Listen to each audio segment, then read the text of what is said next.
Good evening, karibuni sana. This is Friday Live coming to you. Today tuko Coltana Auto Garage, based here at former KMC, Halal, Bull. Hapa tuko SGR Bridge. Karibuni. Today on the panel, I will start with the guy on my right. Wacha introduce mwenyewe. Thanks for having me again. My name is Kindred, mtetezi wa wanyonge. And I'm really happy to be here again. Karibu sana. Young one. Kindly introduce yourself. Thank you very much. My name is Richard Muhia Voro, and I'm a businessman and a politician. That's about it. Kwanza, tuanzie na hapo mahali umesema. I know a lot of people have been waiting to hear what our president had to say today. State of the Nation address. Imengojewa for so long with certain expectations. I don't know, personally, unaona expectations have been met ama bado? I think it depends on individuals. First of all, ulikuwa unangoja curfew itoke? Ndio nasema? Ehe. It depends on mtu alikuwa na expect nini. Sasa wewe ulikuwa unangoja. Kuna wale walikuwa affected, walikuwa wanataka total shutdown.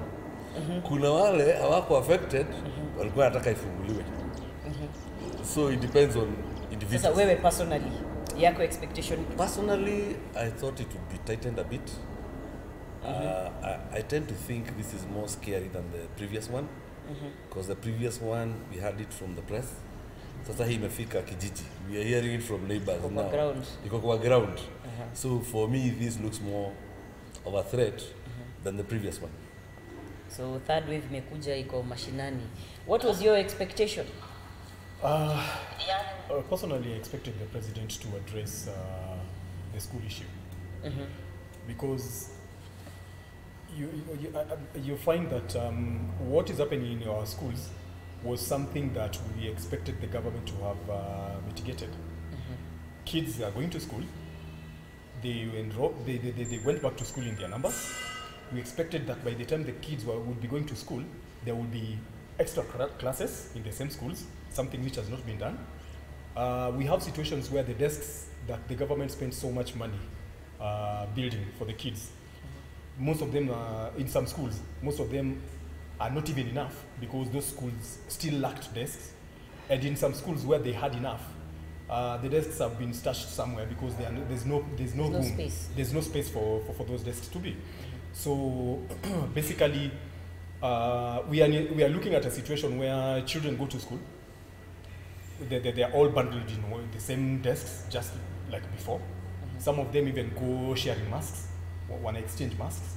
Okay, there is no way you can contain a child when they go out for break. They're out there playing. So tuseme we are sort of lucky that third wave is hitting when schools are about to close. Exactly. And now my other worry is after the schools close and they open, what will happen? I expected the government to have some kind of plan in place. Do you think we are well prepared? What is our COVID preparedness? As a country, as a county, as individuals even? Yes. We are not yet prepared. And I think people are missing the point totally. And right now everybody is concentrating on the vaccines. It's like everybody expects that the vaccine is the only thing that is going to... Unaenda kuchukua vaccine? No, I am allergic to eggs. Because let me ask you, unaenda kuchukua vaccine? Inachukuliwa wapi? I wouldn't mind. I'm pretty sure Kajiado imefika. Tuliona kama mkubwa wetu Kajiado ameshachukua vaccine, so it should be available now. With all due respect, I agree it's available, but then you see, it's not for everybody. Maybe I'm not in the age bracket as yet. Hauko vulnerable. Siko vulnerable, but I'm still very young. Wanaanza na 58. Sasa niko mbali hapo. Na wewe si healthcare worker? Na mimi si healthcare, mimi si askari. So how do you gauge our preparedness? First of all, for this third wave, tunasema Shade anasema we are not yet prepared. we are celebrating, if we can say celebrating, we are marking 1 year today since we first reported our case in Kenya. So 1 year down the line, we are apparently not prepared. Why do you think that is so? I think being prepared is from one individual to the other. The county government of Kajiado says they are prepared. But according to me, they've never been prepared, even the first one. Do we have the beds that we were supposed to have per county? Tumefikisha quota? The last time I heard they condemned off a whole hospital. And so there was no hospital to go because it was converted into a COVID hospital. COVID hospital. So in short, we've never built a COVID facility 1 year down the line. And the third wave is here. And the third wave is here. There's one thing that I was wishing. The funds that were spent to build the desks for schools, desks that are now not even helping our children, could have been used to build COVID centers. But don't you think it was vital to actually prepare the students in school? Because one way or another, watoto lazima wangerudi shule. And hata kwa shule lazima kungekuwa na some sort of measures being taken to enable them actually waweze tutasema, even if it's not all, because not all measures were actually taken in school, we know that. Kama social distancing is not possible in these schools, especially when we're also looking at zile ambazo pia ni boarding schools. We are a country, as I've always said, we are a country that comes up with very good policies, but we are also very lousy when it comes to implementing these policies. Okay, because yes, they made some plans for the schools to help negate COVID, but if you ask me, it has still failed because what they planned to achieve has not yet been achieved, which means the funds that were spent to implement these policies have failed. That's why I'm still... The funds were not used rightfully, Amani. Maybe I can the say implementation was wrong. They were used rightfully, but they are not... The implementation was all wrong. So where do we correct that? Where is it that we would have to do something about to actually correct that? Can I say something about this? When we came up with the new constitution, we expected that we are going to have sharp governors across the board. Why I'm saying this, before then we used to... Are you saying we do not? I'm thinking we do not. Okay. Before devolution, municipalities were run from the Local Government Act, which stipulated if a town has 400 people, so and so should happen. If it has 1 million people, so and so should happen. But with the governor, we thought now that a governor was everything. So we did not give these governor parameters on what to do and what not to do. And that is why you find in places like Kajiado, what we would call a level 4 hospital is what other counties would call a village clinic. Because there is no standardization of the same. Even when you go to primary schools, like he knows a lot about Ngong Township. Even I don't know how they are surviving with COVID. Because we have 2,000 children in an area less than 5 acres. So I think that's a challenge. So that's what I'm saying. So what I'm saying is, we should, I think, moving forward, we should set up like a template. What do you do to a school when it has 500 children? What would you do to a school if it has 1,000? So that we don't give these education guys too much room to think. It's a bit tricky for them. So that means putting on other policies zenye anasema implementation bado inakuwa shida. You see, because there was the standard classroom size. I think that was what the government had said. Standard classroom size. But inakosa kuwa practical tukikuja kwa ground because you cannot say tumefikisha 20 students, the rest of you ndeni mkatafute kule kugine. You see, the way I look at it, As a country, I think we are still evolving in this sense. There's something called public participation. Rules are good when they're there. Because we only need people now to start thinking about the rules and make them work. So a rule is better than no rule. I don't know that you get my point. Yes. Yes. So if there's a rule, we'll be saying, this rule says we should not have so much. But Why are we having so much? But somebody once said, rules are only set for people who cannot think. yeah, The average person, and every time, Baya, I tell you, every time you jump a bump, you think, you just reminded by you are very useless. You are not thinking well. If you are thinking well, you have to put a sign 30. But since that sign you can't follow, that's why now you have to be, yeah? The bumps have to be there. Kwa Kiswahili wanasema unawekewa magate kama kondoo usivuke. You know? let me say something about our education system. The government has laid down rules when it comes to our education.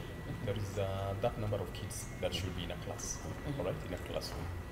And head teachers are supposed to follow these rules. But as we are talking about, let's take Ngong Township Primary School, for instance. There was this time we were serving in the board, and we could not contain the number of children in that school, because if, for instance, the government can tell you that in a class of around 20 feet by 20 feet, there should only be 30 students or pupils, okay? Yeah.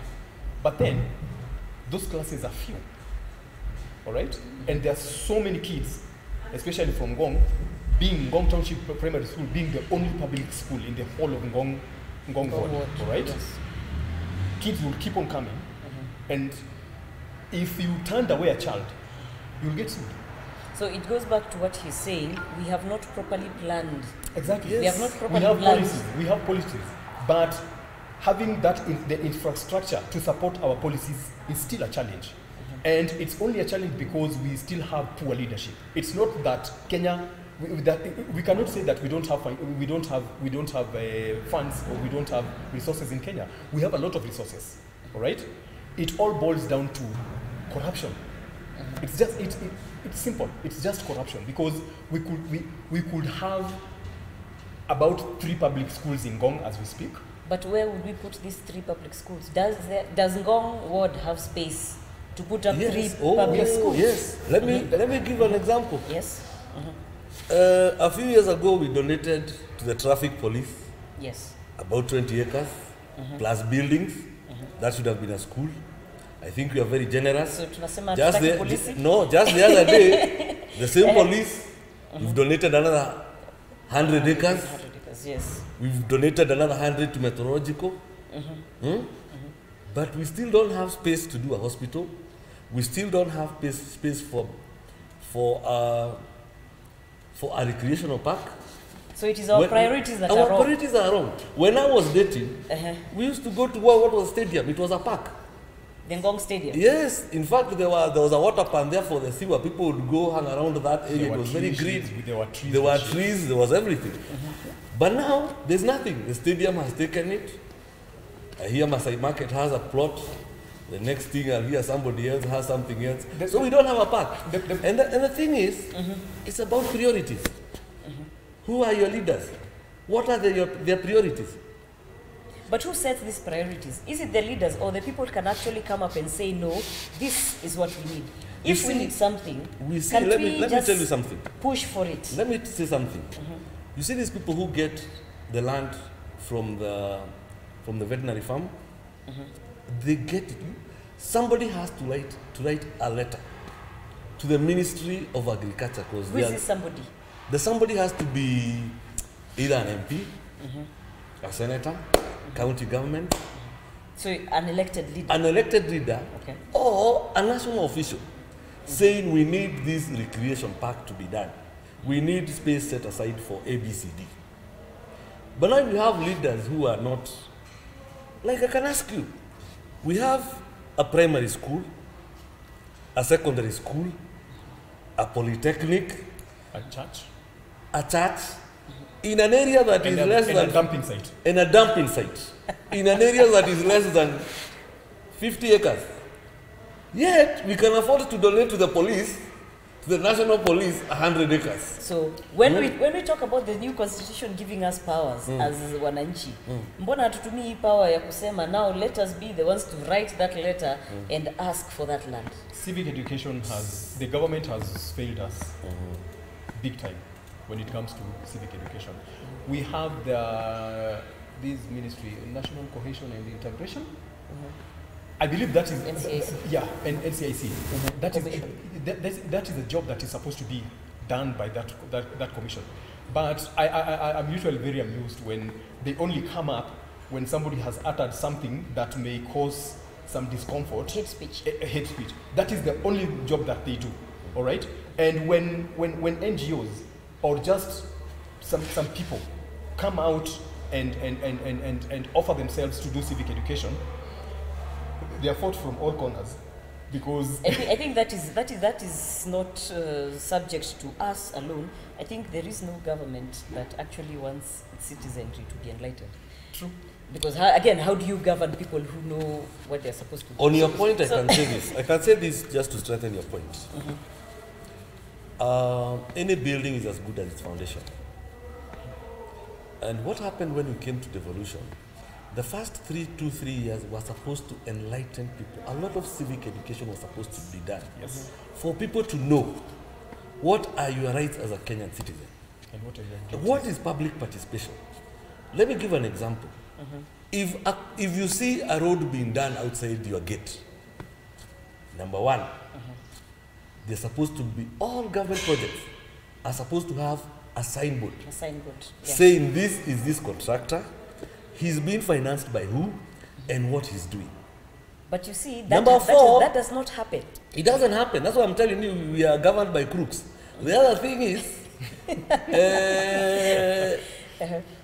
the committee in that area, all locations, should have what we'd call a bursary unit, a development unit, a security unit. These guys are supposed to be handed a BQ. A BQ is called a bill of quantities. Yeah. What a bill of quantity does, it tells you this road has been allocated 8 million shillings. Within this road, we need 10 caravans to be done for 10 homes. We need the type of finishing they're doing. Mostly it's a gravel road. So if it's a gravel road, it says what type of gravel should be put. Yeah. And the thickness. Yeah. It even goes further and says the number of lorries. Because what the bill of quantity engineer does, he will measure that road and come up with a volume. Yeah. And he knows this, so he's going to break it down for you very easily. But what happens now is that you find that these jobs are done by people in the county who have their preferred contractors, who can deal with their preferred. You know, Kenyans are all hungry. Even the people you put there to check the road are also thing. And moving forward, I think the person who comes to check this road, because at the end of the project, there's a certificate that is signed by the county engineer, a completion certificate. These guys should be held accountable. Where I don't have a caravat in my room, I want to take us back to where that process starts. Before I let you speak. When we're talking about what the bill of quantities has, where does that information come from? Because I want to believe public participation was done for that road to be made. So when the public was talking about that road, what exactly did they say? Because sometimes as people, I think who tunaji short change. When we go and say we want this road done, and you're not giving specifications, the specifications should actually come from the people. Because if it doesn't, now when it gets to the government, they will do what they think best. No, it doesn't. Let me tell you something. When you go for the financial bill, usually there are guidelines. This location, we have 10 million. We need to do 5 roads. So quick mathematics is so much. So you cannot ask for a tarmac road. Number 2, let me say this. You see, roads are not built on Wanjiko or what Mama Boga says. The first thing before you do any road is to take care of the drain water. Before you do anything. Yeah. But you're supposed to make sure they are cut. No, that's what I'm saying. We are being run, the government, the county system is being run by crooks. There's one thing I'd like to say. These are standard. When you, excuse, let me explain my sister here. It's standard procedure. If you want to make sukuma wiki, you start with oil. After oil, you put kitunguu. Hakuna kuchemsha? Hakuna, no, kama ni boil, that's different. Kuna wengine wanataka steaming. But there's a procedure of kukaranga kitu, a known procedure. Technically, there's a procedure that should be followed. It's not what you say that you want. Yes. And I think your school of thought is what is getting us into trouble. Why? When you go for public participation, you're supposed to be told the amount of money that let me talk from a ward point of view. Yeah? You're supposed to be told you might be getting this amount of money for this ward. All right. So it is up to you to choose which projects you want to give priority in that ward. All right. Yes. So if it's 10 million, as you said, and there are maybe 5 roads to be made. All right. The mistake people did in public participation forums was say, okay, this is supposed to go for 5 roads, yes. Then let's do the 5 roads and spend this amount of money for each road. You see, if you pin a certain amount of money for a road, you're forgetting the topography of different areas. One road may need much more materials than the other to make it good, all right? But because somebody somewhere wants to make you think that they are working, they're going to do 5 roads in a substandard manner. Remember, you're talking about that county engineer. Those county engineers are corrupt. Most of them are very crooked. I can give you an example with the Ngong Township Primary School, the ECG center. Okay? While we were still in the board. Which is correct. Yes.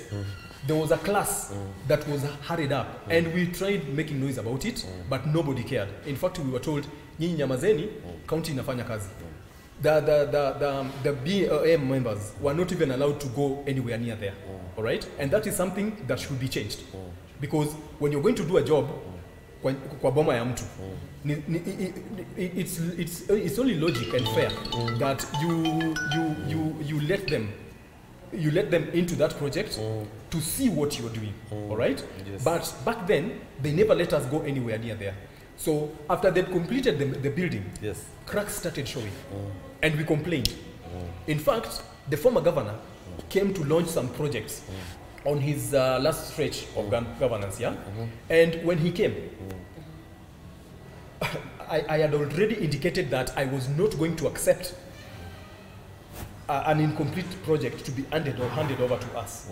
So when they sensed that I was trouble, the first thing they did was they made sure that I was not to be let to go anywhere near closer to the government, to the governor, because walikuwa wanajua tatoa zogo. But you know what I did? I shouted. I said, I am not going to accept an incomplete project na building moja hata iko na cracks, kile wamefanya ni kuzibaziba, wameziba nyufa, na hizi ni madarasa ambazo wana expect watoto wafanye nini, wasome kule. Nikasema tena, drainage pale ni shida, mvua ikinyesha pale panakuwa na maji, mattress haziko zimeletwa, hakuko na desks, yeah. And Dr. Ngedienye was led to believe that everything was okay. A plaque had already been kept on the wall, so the only thing we was going to do was launch it. But through his wisdom, when he heard me talking, he started asking questions. And when walipoenda wakaangalia, wakakuta I was telling the truth. You see? But what happened was, what he did, he told the engineer, he called the engineer. In fact, alimuita hadharani. What happened here? Akasema ni contractor. Contractor kuulizwa, what happened here? Akasema I subcontracted. Unaona? So daktari alisema pana, the buck stops with the engineer and the contractor, because this is a job that we gave to the two of you, you see. But shock on you, after change of regime from Ngedienye to the current governor, my friend, sasa ukienda Ngong Township hapo kwa ECD waliongeza class nyingine na ile nyingine ilikuwa ina crack pale katikati ambayo governor alikuwa amesema iangushwe na contractor aijenge upya with no extra funding. Okay? Some crooks just went and changed everything, and kids are learning in that school. I mean, in that class. It's really dangerous. So I think this the question should be like, do the citizens know exactly what their role is, because first of all, handing over a project that is incomplete, the citizens should actually give it a clean bill of health before ata contractor amalize kulipwa, because contractor hafai kuwa akimaliza kulipwa kama hajamaliza kazi. Who is to certify that this project that you have given us is actually up to standard kama vile BQ ilisema na itatunufaisha sisi? We have a problem. We have PMCs ambao wameingizwa box na leaders ambao wanasimamia projects because wanapewa kakitu wanakula kando. Can you explain your audience pia waweze kujua PMC ni nani? PMCs, project management committees, Okay. ambao wanachaguliwa na wakaaji wa eneo fulani. Okay? But mambo yalivyo kwa sasa, very loud people ndio wao wanachaguliwa wanaenda pale. Reason because watu fikiria kama Kindred anakuwaga mtu wa kelele sana, huyu ndio tunajua anaweza tuokoa kwa sababu kitu kibaya kikifanyika hata nyamaza. Lakini unakuta watu wengine akishafika pale anaingizwa box. Okay? Anakuwa compromised. Na leaders, anakuwa compromised na contractors, anakuwa compromised na engineer. Okay? So mambo yakitendeka, yeye mwenyewe haongei. So wewe kama mkaaji ukienda pale, people sisi wananchi tunachagua kwenda kusimamilia projects that wana to fail. Kwa hivyo sisi wenyewe ndio tunajifail kama wananchi, because we choose the wrong people to be the development committees ama the project management and committees. that is where that is where civic education should start. It's lack of civic education that makes the masses kind of appoint the wrong people to go and become PMCs. And in fact, for just one thing, something funny is, because I am a leader and people like me, when they are electing the PMCs, I tend to go and compromise them. Niseme, simulinchagua, sasa mapenzi baya na muheforo ndio wazuri wakiwaangalilia projects kwa sababu ndio watu naweza fanya nao kazi. You see? And the gullible residents would listen to me, not knowing that this is money that I am the one I'm entrusted to guard, and I also want my own things down there. So I really have to make sure that the masses become satisfied that buyer and borrow. Exactly, that political influence. That is one thing that we should try and avoid. And the residents, the people of an area, should learn to become independent. Not everything a politician tells you is right, and not every other person a politician pitches to you is a good person. In fact, this time round, I'm going preaching to people this. If somebody comes to you and tells you, I want to become president of Kenya, you should not let this person come and tell you, and because you are going to elect me, elect Kindred as well, because he's the person I can work with. We should tell somebody, if Kindred wants to become the president and you want to elect me as the president, it's your mandate to tell me that, Kindred, I'm going to give you my vote as the president. But as for the member of parliament, as for the governor, sit down, keep quiet, let us choose the person we want you to work with. Don't choose the person you want us to elect for you to work. Unasema tukatae suti. Yes, tukatae suti. Let me see. You see now what happens now? Some of these things depend with different areas. Ngong people are a bit elite as they think. So there are this kind of people who think politics is not for them.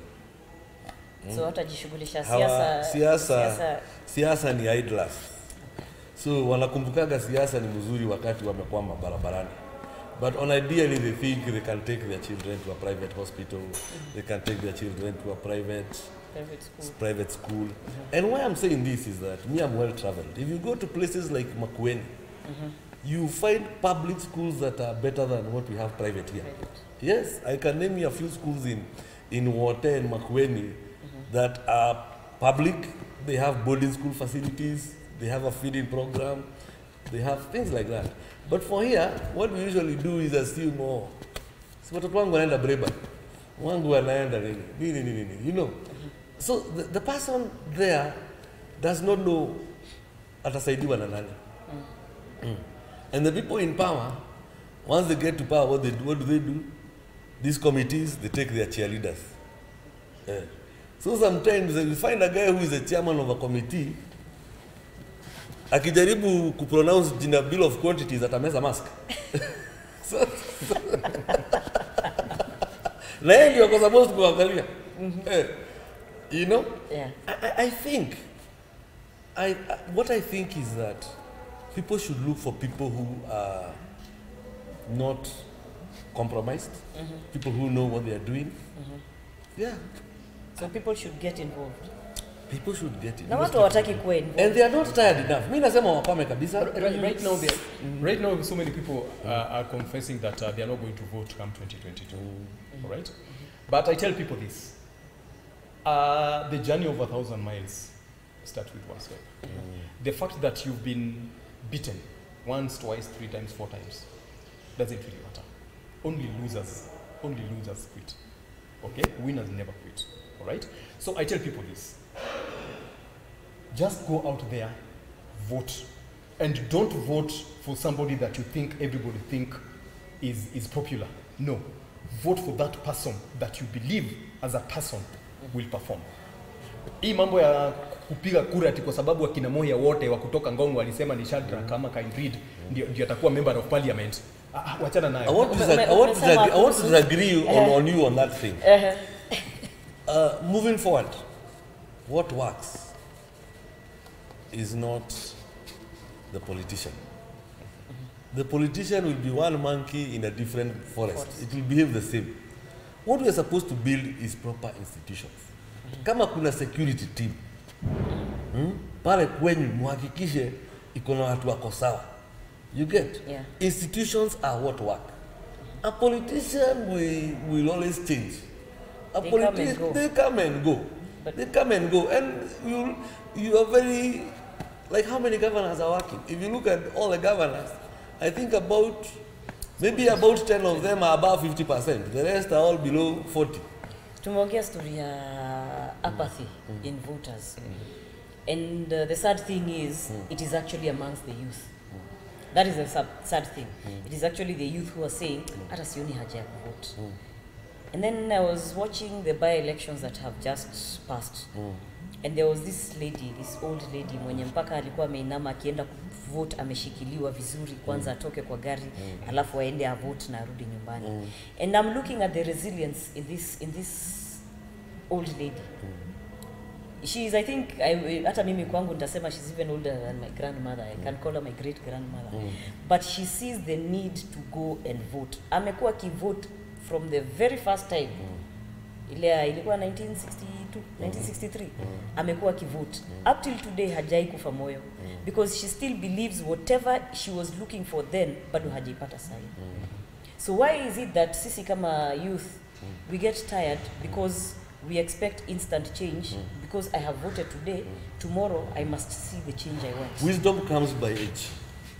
But unajua hii watu wadogo you do know if fools grow old. Yeah. Hakuna mahali ati wanapotea huko katikati. Lakini hiyo ni percentage kadogo. Hata hiyo fool ni vile haijafika level ya watu wa kawaida.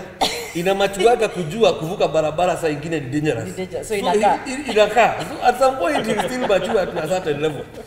What this lady is saying is that she's wise. There are 2 ways of voting. Active voting and abstaining. Yes, when you abstain, it's still a vote. You still voted. You still vote. Yes. Yeah, so it's better you vote. Only that, you've now voted for the one you didn't want. When you abstain is even worse. Yes. According to the Bible, it's even sin. Yes. Kwa sababu you have allowed yourself to tuseme tu umekubali makosa no, umejiwachilia fate. You know, letting your go to fate is wrong. But moving forward, what I still think is that somebody said, tusilaumu hawa watu sana. You control energy, you control nations. So the youth are under control. Let me say, yeah. You control nations. You control money, you control individuals. You control food. Now you get to the bottom of the person now. Sasa huyu mtu anafanya kibarua once a week, anapata 300. Ukuje na 200. You guys are saying he's been bribed. You are bribing. Mtu anapiga magoti anasema, "Woi, Mungu amenionekania, ameenda nyumbani na unga na nini na nini." So we need to get to a place where we need to educate the people. that the responsibility of electing leaders is ours. Number two, in Kenya we have what we call tribal politics, whereby we think the responsibility of electing your leader, even your MCA, even your chief, is the responsibility of your presidential candidate, which to me is very wrong. Yeah. I wouldn't hide. If I have person A for my presidential candidate, it would be very stupid of me to elect a person because he's told me to pick a suit. And this time around, I'm hoping there'll be a lot of options. I want people to run with KANU. I want others to run with ODM. I want others to... But seeing the current situation on the ground, sahi na venye by-elections currently zimeenda, do you see that as a possibility? Because we're looking at by-elections about a year to the general elections. Yes. It is sort of setting the pace kutuonyesha, by the way, hii matope mnafikiri ni matope, actually ni quicksand. So do you think it's going to be any different between, there will be a change between now and the general elections come next year? There's going to be a very big difference. Number one, I can say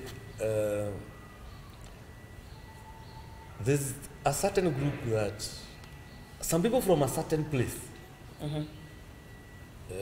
see Siri, when we don't have a president coming from Mount Kenya, or there's no serious candidate coming from Mount Kenya, what we're having is it's more relaxed. There are more options. Like 46 other, 41 other options, 44 other options. Yes, and for some reason, when you have a major candidate and a major tribe, they tend to influence how everybody is voting or not voting. When you remove a big tribe, and it kind of becomes open, that I can vote anyone, whether they are in ODM or in KANU or independent. So tuseme ndio inatufungua akili. And that's the, yeah, tunafunguka kiasi, which I'm thinking it is good. And it's not that these particular people are bad, it's that their numbers are very high. They are about 24% of the population. So you'll find they might influence like another half the counties. Yeah, you see. Do you think the current situation, say, politically, is an example of what we should be expecting come next year, come the general elections? Things will actually change, or they have a chance to change between now and next year? Kenya is a very, very unpredictable country when it comes to people's behavior, when they are voting, when they are campaigning. We have a country that is usually 24/7, 365, 5 years in campaign mode, right? Yeah. We've brought ourselves to allow politicians to keep us on the edge, or on the edge full time. That one makes us very unproductive, and it also throws us into a disarray because you cannot sit down and compose yourself and focus. Okay, so what we are seeing right now may be an ultimate solution of the way the country should take come 2022, but I'm not ruling out some unpleasant surprises when it comes to 2022. Going by the elections that we have had, this is one thing that I have always told people, and I'm still sticking to my gun. If the BBI passes, it will not be the solution to electoral violence, because the same people who has brought us the BBI are the same people who are capable, who are able to incite people and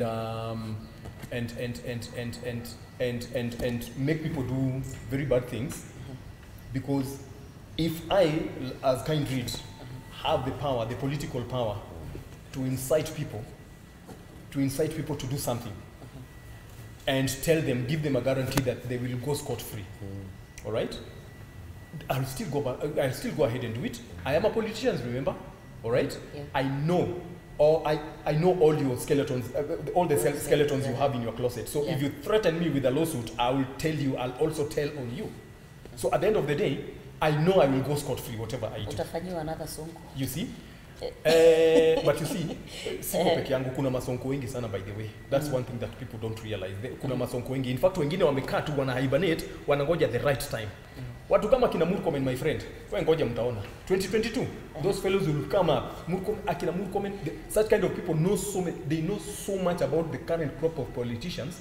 And when the worst come to the worst, they will say, kama ni kuharibu, wacha basi iharibikie kila mtu. Kama wataniharibia, wacha basi tuharibu ya kila mtu. So we are also looking into another issue, and this one also goes to voter education. Tuko na watu ambao wako mashinani, mapenzi. Tuko na watu ambao wako mashinani ambao hawajui sheria ni nini. Hawajui majukumu yao kwa serikali ni nini, na hawajui serikali inafaa kujukumia nini kwa maisha yake. Huyu ni mtu ambaye wakati wa kupiga kura, ukienda kwake umwambie kindly ule mtu anaitwa Foro. Na Foro ndiye anachukua shamba yako. Na ule mtu wao akiingia, ujue sasa atachukua mpaka hiyo unaishi. Mimi kama kindly, kwa vile mimi kitu cha kwanza sielewi haki yangu ni nini na sielewi majukumu yangu ni nini, mimi nitashika panga. Si nimeambiwa na mkubwa wangu, na mkubwa wangu atanisaidia mimi sitashikwa, I'll go and attack for, you see? But this time round, a bit. This time round, there's a different ball game. Though it has come by default, BBI may not be a solution to violence, but what it has done, and most people have not understood, it's bringing another dynamic into our politics that we are not used to. You see, I can give you what's happening from my observation point of view. There's a group following DP. Yes. And everybody knows by the start of the gun, he's in Karen when you're going to go. Hasla Nation. Yes. They are ahead. This is a group. They've realized BBI is coming. What does BBI say? Majority will take what? We'll have the Prime Minister. Yes. So the other group has decided, you keep running, we'll have the Prime Minister. And that is why you see in a coalition of Gideon Moi, Akina Kalonzo, believe you me, they'll produce a Prime Minister. So ni kujipanga pole pole. Ni kujipanga pole pole. Because what will happen, they are going to take as many seats as they can. As possible. So they actually brought it to the door. They want to zero in. We need. So are you saying hii siasa yote ya 2022 tushapangiwa sasa na mapema? Tushapangiwa na tushajipangia. But now what I'm basically saying, at least this one removes, there'll be no tribe. Actually the only tribe that is saying mtu wetu sahi ni Wakale. I'm sorry to use that word. But everybody else now is on another tangent. If you look at it properly, West Eastern guys in Western, they have a collusion. So si mtu wao anymore. They're in a collusion now. You get? Yeah. So slowly by slowly, the Mutietu factor is coming out. Even the Hasla Nation, you know, Hasla Nation is everybody. So slowly by slowly, I think we are moving from tribal, kiasi. Although now we also have a problem, is that our politicians are what we'd call crybabies. If I want to run, I'll make sure I whip my community to support me and to become very vicious. But the community haiko hapo. On that by the way, like you, I don't know where you come from. I just know you from Ngong. Oh yes, I'm not I come from Ololo, to be specific. Yes. This one, his name betrays him, just like mine. But now, and what we are basically saying, we are all not from one tribe. Yes. And we are basically friends, and we're having a discussion. But now a politician will come and tell you, you can't work with Moher. Moher Wabima is a tribalist. He only hangs around Kikuyus. And that is why he's saying, do this. You see? Yeah. Anytime you want to make headway, let's not even go national. Let's stay local here. Hapa kwetu. Yes. Hapa kwetu we have a serious problem. Ndio hapo nataka kuja. Tukiongelelea maneno ya BBI, tuteremke tutoke national. Wacha tukuje hapa nyumbani. Tukuje hapa mashinani. Hapa mashinani. Already there's talk about what the BBI has to offer. And I'll be specific when we come to maneno ya constituencies and IEBC na kugawa boundaries. So if the BBI passes, and then we have a chance as a county kuongeza number of constituencies. Now there's already talk, it's running on social media, it is in physical meetings, that Kajiado North should, by virtue of population or voter numbers, should get an additional constituent. Actually, 2. And then 3 for the whole of Kajiado. They should, no, 2 more makes 3. Because we already have 1. We already have one. So we need 2 more. So tukiangalia numbers, and then the talk that is there already is already pitting, I'm looking for the correct word, wenyeji versus wenyelsi wenyeji. I will just use it as a blanket like that, but it's mostly tribal, because niseme ni tribal, no, it is economic, because now we're talking about rural Kajiado and urban Kajiado. It's still So tribal, where right? it is still tribal, It's just that you're being polite. because of the majority of because of the majority of the tribes that are there in rural and the majority tribes that are there in urban. So hii fight inatokea wapi? Because it is supposed to be clearly stipulated that this is the criteria for you to get an additional constituency. Let me give you the background of this story. Kenya is very unique. I don't know whether you know we have the biggest constitution in the world. Other constitutions are much smaller. Yeah. International law, which we all follow. You know, when you do law in Kenya or you do in England or anywhere, it's the same law. But now when you go to your country, you go to your Kenya Law School. Kama wewe ni wa Uganda, unaenda Uganda Law School. International law says that for you to decide what is the size of a constituency, it is very basic. You go to the population as per the previous census. Divide by what your country says you should have as members of parliament. In our country, we have 290. So it was very basic. 290, 47 million divided by 290.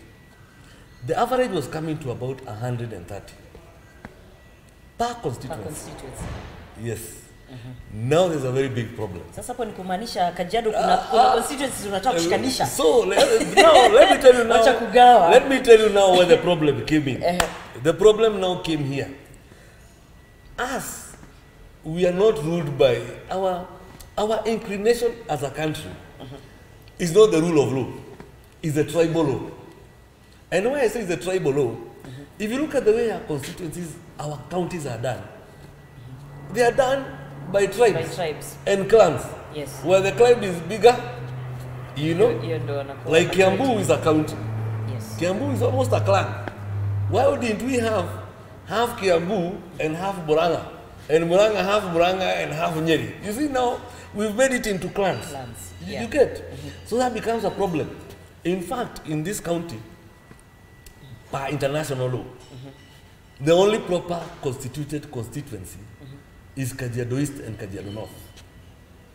Because if you look at the other people, they are still way back from the 130 threshold.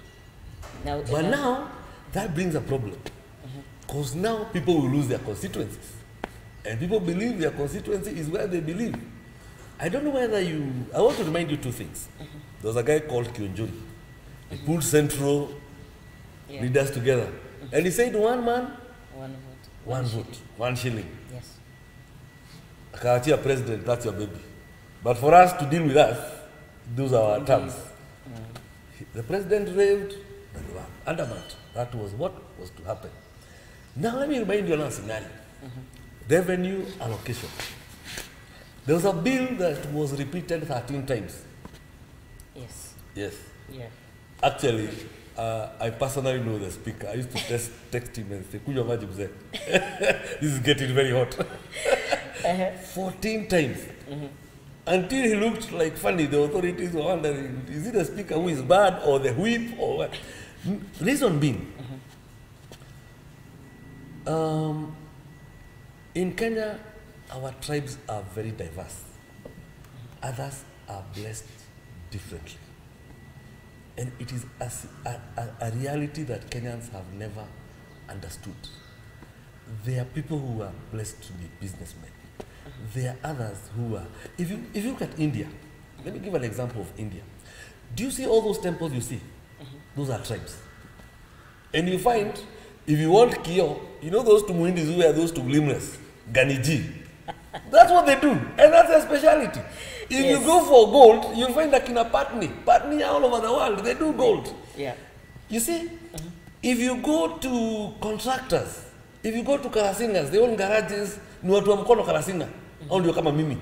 You know, and India has agreed to accept its diversity in their inclinations of business. Now in Kenya we have a problem. We've refused to accept.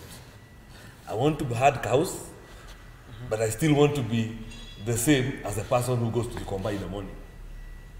You get? So when it comes to, and I want to say this with all honesty, we have some people who are thinking other communities were supposed to kuwekwa dunga, wafikiwe na wengine. Sasa, wait a minute, I explain myself. And this is to say that when you're talking of allocation, I usually question, how come we're not getting progress in Ngong? And the answer is very simple. Simgoje wale watu huko nyuma wafikie. Okay, follow. No, we are still not explaining myself. Let me finish. And now, BBI had to address this one man, one vote. So how did they do it? It was sneaked in the constitution. So it is there now, we have it. We have it now. What basically it is doing, it is going to add some equilibrium. Let's give an example of here. Kajiado North last time had 140,000 voters. Kajiado East had 110. Yeah. Kajiado South had 40,000. No, it was 65. 65. Yeah. Kajiado Central had 40. Kajiado West had 45. If you do quick mathematics, North alone constitutes about 48% of the voters of Kajiado. Yes. Quick math, but when it comes to representation in the county assembly, we only have 5 MCAs. And we have maybe 3 nominated. Is that proper representation? Fast forward to Kipitisha BBI, that will give us an extra seat in a cosmopolitan area. You get? So what will that do? We'll keep our 5 seats, and we'll have maybe another 10, and hopefully in East they'll give us another 5. So that will give us bring us to about 50-50. Okay. Yeah. When it comes to the boundaries issue,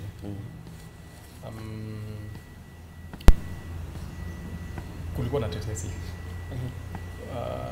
Our brothers from the other side, before the late Paiseri passed on, he created 2 sub-counties by default, but not yet gazetted.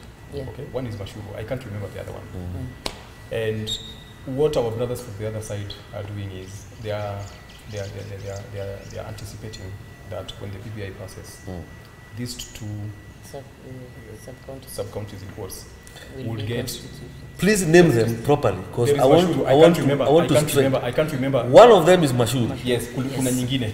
Please hold that thought of Mashuru. Okay. After he's through, bring it back. I'll tell you.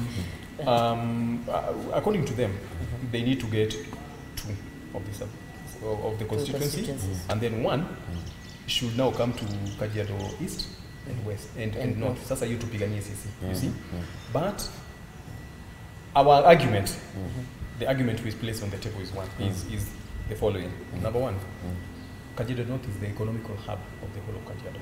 The population is even higher. Okay, we have very few representatives in the county assembly, and during the business time in the county assembly, they are at a disadvantage because they can't push their agenda. When it comes to voting, they are outdone. So at the end of the day, we're getting eroded. We are giving the largest amount of revenue, which does not even reflect back to our constituency and sub-county. Okay, we have the highest population, and right now, as it is happening, the other sub-counties, most you've noticed that most of the county of the county workers are from the other sub counties. In fact, ukiangalia what do you call it? Nasikia wanaitwa Chanelo. Yeah.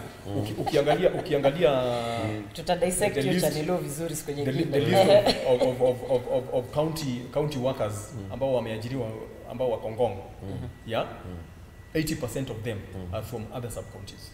Okay, we only have 20% ambao pia sasa wamechoka because hao wanakaa tu hapo tu ni wakuambiwa fanya hivi. Are they permanently employed ama ni casual workers? Ni casual workers. Okay. Ni casual workers, and some of them are the ones that I was making noise about when you wameenda for almost 8 months hizi hawajalipwa the environment ya unaona.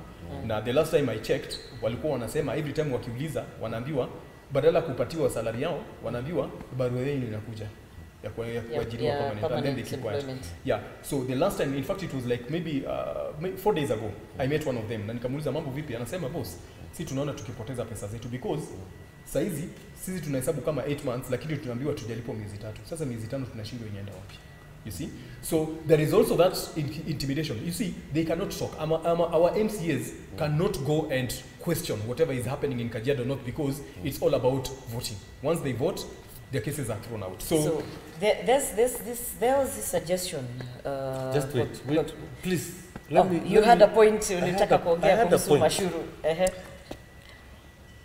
3 years ago, I lost my ID. 2 years ago.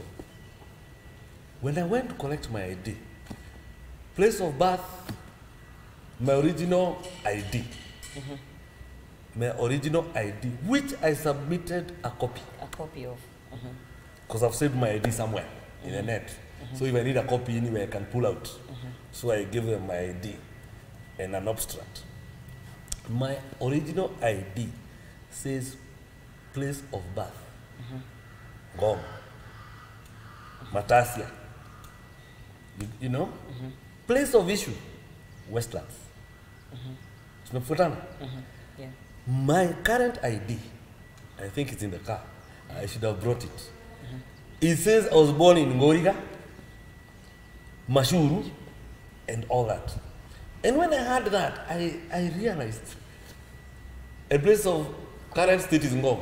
I realized this was not by default. It was not a mistake. I went out of my way. I called a few waheshimiwas. Unajua waheshimiwa wanatembea na waheshimiwa. Apparently 2 of them had lost their IDs, and they told me it's no big deal. Even mine is written the same. Okay. For the last 4 years or 5 years, anybody who's replaced an ID in Ngong inakuja ikisema Ngoriga and Mashuru. So now when you mention that they want to make that a district, I think they have the numbers. They are looking for the numbers because that is one way to get numbers. Kilishaibiwa. Sasa unajua tumejua sisi tuko handshake na baba. That is the reason as why when I talk about this and Mapenzi here was saying that there are clearly laid down rules on how a sub county can be divided depending on numbers. If what you've reported is correct, then believe you me, Mashuru itafika mahali usikie Mashuru pia inahitaji. Kwa hivyo hata ndio nimeuliza hii story tulipangiwa na mapema kitambo, tulishapangwa mapema. Let me give you another sad thing. Okay. I usually, the fact that I'm in insurance, I'm one guy who is always on the e-citizen, helping people, you know, teams, things like that. Do you know when Citizen came in, for like 5 years, there was no Kajiado North. We all put West. If you went to the portal, there was no, when you're doing your iTax, there was no Kajiado North for like 5 years. Actually, up till now, it is still like that. Kajiado East. It is in East. In fact, now is under Kajiado East. No, you choose whether you want to be of West or, yeah. Yes. I remember it was 5 years ago, I even called the area MP and asked. And there was no big deal. I thought maybe they are doing that. But up till today, it has not been corrected. Yes. So I think some of these things need a serious audit. It's a conspiracy. We need to know. It's a conspiracy. Yeah, we need to know what we are following. It is a conspiracy. Whether it is the physical physical counting ya huduma namba ama ni huduma namba. You know now we have 3 documents. Umepata huduma namba kwanza? Umepata text ya huduma namba? Bado. Lakini hizo mchunge isikuwe ni ile si ukweli. But I can also tell you something off the cuff. They've started using the huduma number. Much as you don't have it. If you do any serious transaction, it'll come with a certain number that you don't know what it is. So I think it's already on force. I stand corrected, but I think.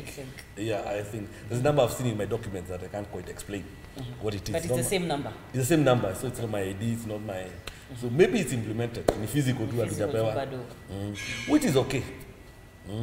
But now on this time of, we have to know what are we using. Physical location, fake identification ya ID ndio kama tunatumia, ama hata ni hii pin, hatujui tunatumia nini. Kajiado way of doing things. Clan itakaa chini. Kikonyoike sijui utapata, kama ni gani watapata. Sasa sijui sisi ni clan gani. Wewe ni wa clan gani? Ama ulisema hujajua channel bado? Bado sijajua channel, lakini alinipitia idea, akaniambia I should change my name to Olekinyi. Mama Olekenyu. Labda nitapata mahali pa kujishikilia. Sawa. As we look to wrap up, tupatie parting shots. My parting shot. I'm all about justice.